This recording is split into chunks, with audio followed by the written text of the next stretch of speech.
Ooh, look at these dumplings. Look at them. If you know anything about rundown, there be a cook rundown, you know. This is home. Look at that beauty. Look at it. Colors popping. Sauce is there. Glossiness is there. And everything. Look at the color. Look at the color. On today's episode of the Jamaican Cooking Journey, we'll be doing a little informative video. Nothing that is too long. Now, let me pause here to say special thanks to all my patrons that have been making my page possible. And if you would like to be a member of my Patreon, check in the description of this and all my other videos and lives. There will be the link. On today's video, I'm going to be showing you how to get some self-rising flour in your very own kitchen, or you put together self-rising flour. Oftentimes people are baking, and I would say it's people that doesn't have a lot of experience in baking. They go real wild about, oh, this recipe says self-rising. When you check your cupboard, there is no flour that is saying self-rising. Yet you have all the ingredients in your cupboard to put together your self-rising flour. So I'm going to show you how easy you can go in your cupboard, get out a few ingredients, get 2 little containers together, make your self-rising flour for your favorite recipes. Now I have inside this bowl here 1 cup of all-purpose flour. I have got here some double-acting baking powder. Now, originally, if your baking powder is not double acting means that it is gonna be acting, it's more powerful than the regular. Okay? So for the regular baking powder, you would need 1 teaspoon and 1.5 teaspoon. So as I said, because the double acting is stronger, you wanna go a little less. So for me, with this 1 cup of, you're gonna use the same amount of flour. So I'm going to be putting in here 1.25 teaspoon of baking powder. Remember too, you want to check how long you have got your baking powder in your pantry. Okay? I want to show you. I know mine is fresh, but at some interval I'm going to show you how you test if your baking powder, because a lot of people buy and stock their pantry, but they don't use baking powder a lot. If you're not a baker or somebody that, like a Jamaican, we fry dumpling and festival, you buy it there and you bake this Christmas and you don't bake again for another 2 years. That make baking powder may not be good. So I'll show you somewhere in this little video how to test your baking powder. So I'm going here now, I'm opting for 1 teaspoon. So that is 1 teaspoon, and I'm going to be putting 1/4 of a teaspoon. There. Okay, now I'm gonna be needing 1/2 teaspoon of salt. I remember we have to use the salt business. Yeah, so you level it off. That's salt. So you want to give this a little mix. You mix it around. You want to use your whisk, you use your whisk. So you just give it a little mix, because this here must be sifted 2 times.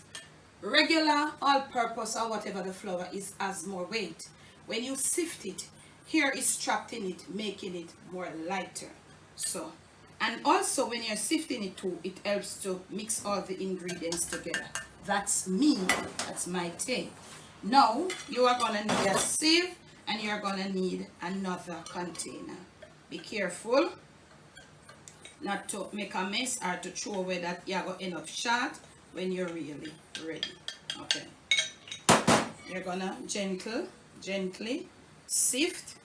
All lumps will be lump free, because self-rising flour and must be lump free. Whatever the mixture the recipe calls for, you do it. So we are gonna sift again. We're gonna put back. So this is the first sift. You see the difference? Yeah. So we're going to get it back into this bowl. Remember, you're trying to get your self-rising flour, because you don't want to run to the store. Yeah.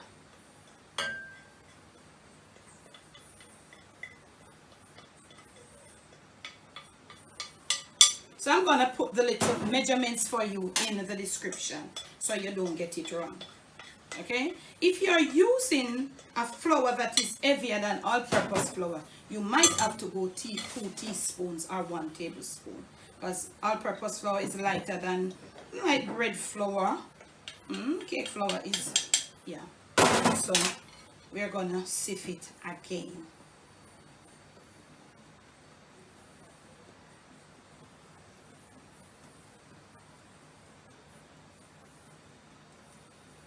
Now you have got your very own self-rising flour that you have just put together. You thought you didn't have it. You don't have it all packaged, but you have it, the ingredients together in your cupboard. Now your recipe might calls for 1 cup of self-rising flour. So now this is self-rising. This here is a cup. This is a 1 cup measurement.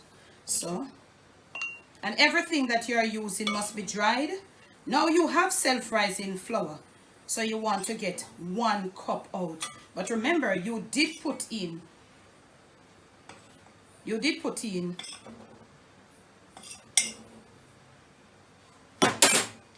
1 cup, regular cup.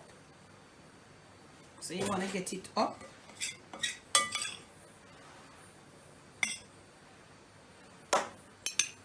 So you don't press down, you just go like this.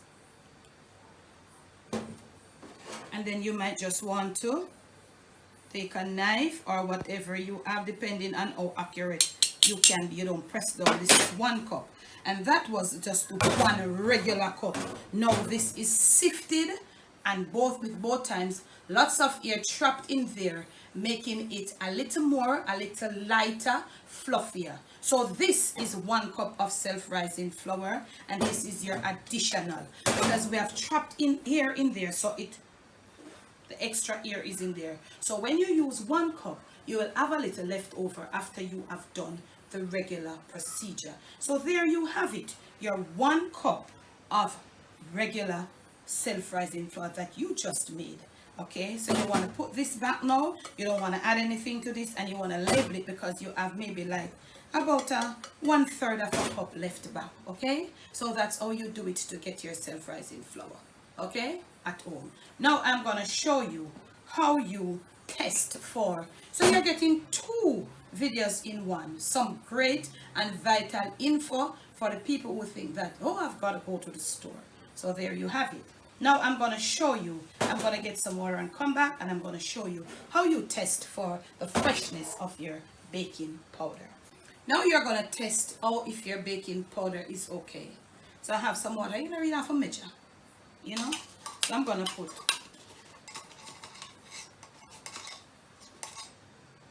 a little less than a tablespoon, and I'm going to dissolve it. So you see that? And you hear it. You're hearing. I hope you're hearing. Hope this video was very informative. I know it did help, and it will help a lot of people, you know. So thanks for watching. Remember to give the video a thumbs up. Remember to make sure that you're subscribed to the Jamaican Cooking Journey. We'll be coming with some more of these videos. Remember, I always say to you, kitchen is not about just seasoned up and cooking, and you want a recipe here, you want a recipe there. You got to know certain facts to get stuff done.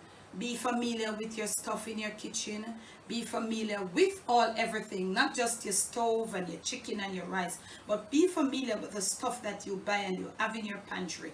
Be familiar with stuff that a recipe calls for, that you don't see, but you can find enough ingredients in your pantry to put that thing together. Thanks for watching once more. Remember to be you, do you. Most of all, love you on the Jamaican cooking journey, all of what we're doing.